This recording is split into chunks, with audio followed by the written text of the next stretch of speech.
Cuonzo, when you were a player, and I assume at some point you went and had shooting slumps, even after you became a proficient three-point shooter. What would you try to do to get out of a slump, or how did you deal with that? Just get them up.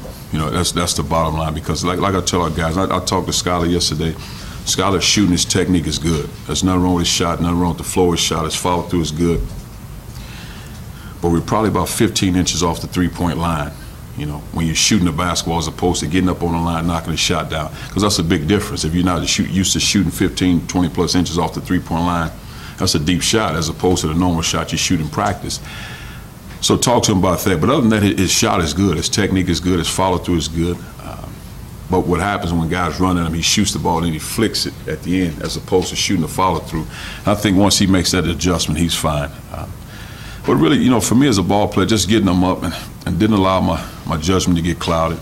Didn't let a lot of outside influences tell me my shot this and that. As long as my shot was still the same, my follow-through was good.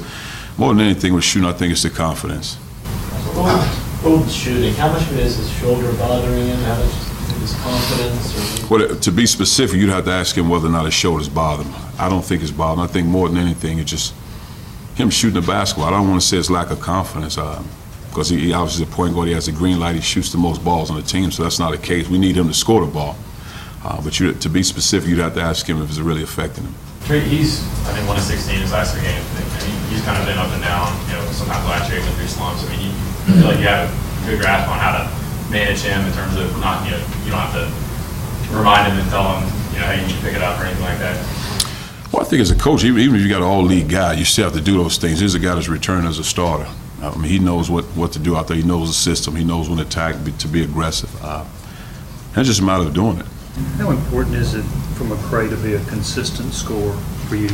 I think it's very important. I think he has the makeup to be a consistent scorer. I think, you know, when you're talking about being a scorer, you don't remember your last shot, especially if you missed it.